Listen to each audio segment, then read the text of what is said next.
প্রায় আমরা অনেক দিন ধরেই প্ল্যান করছিলাম যে আমরা হোলিতে আমরা ভাং বানাবো, আর এই ভাং বানাচ্ছি, অবশেষে আমরা এই ভাংটাই বানাচ্ছি হোলিতে।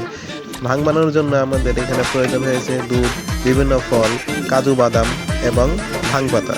হ্যাঁ, ভাং পাতা না হলে কিন্তু ভাং বানানো যাবে না, আমি আগে বলে দিয়েছি। আর এই ভাং বানানোর জন্য ফার্স্টে আমরা দুধটা গরম করে নিয়েছি একটা হাঁড়ির মধ্যে। দুধটা গরম করার পরে আমরা এই বিভিন্ন ফল ব্লেন্ডার করে নিয়েছি। ব্লেন্ডার করা ফলগুলো, এরপর আমরা ভাং পাতাটা দুধের মধ্যে দিয়ে ভালোভাবে তামিজের মাধ্যমে মিক্সিং করি।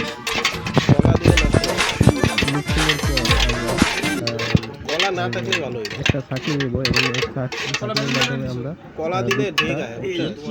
অন্য একটি পাত্রে ঢালবো। আর এই ব্লেন্ডার করা ফলটা পরে দিব আমরা।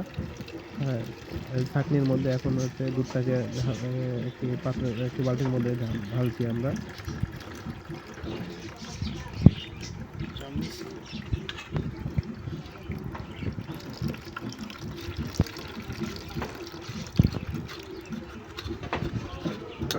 ছাঁকনির মধ্যে দুধটা ঢালা হলো ছাঁকনির সাহায্যে, যাতে ছাঁকনির মধ্যে ভাঙের পাতাগুলো ছাঁকনির মধ্যে থাকে। প্রায় সব দুধই আমরা ছাঁকনির মধ্যে ঢেলে আমরা বালতির মধ্যে ছেঁকে নেব দুধগুলো, ভাঙের পাতাগুলো বালতিতে দুধের মধ্যে না যায়।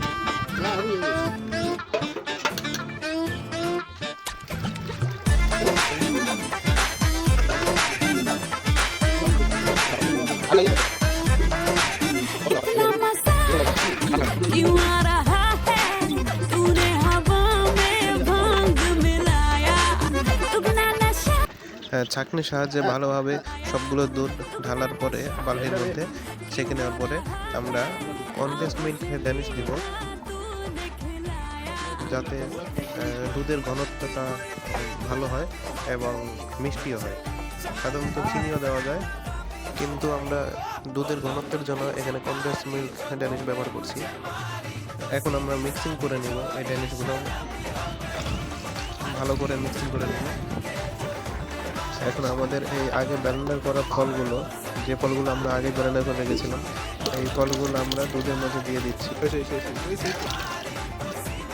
ওকে, কমপ্লিট হয়ে গেছে আমাদের ভাং বানানি। এখন হচ্ছে ডেকোরেশনের জন্য আমরা দিয়ে দিব এটার মধ্যে গোলাপ ফুল এবং ডালিমের ফল।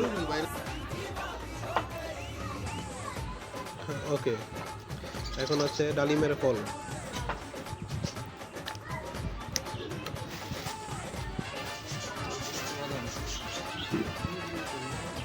এখন দিয়ে দেবো একটু বাদাম,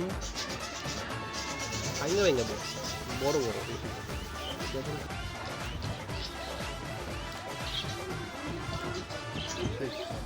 ওকে, কমপ্লিট হয়ে গেল আমাদের ভাং, হোলি স্পেশাল ভাং।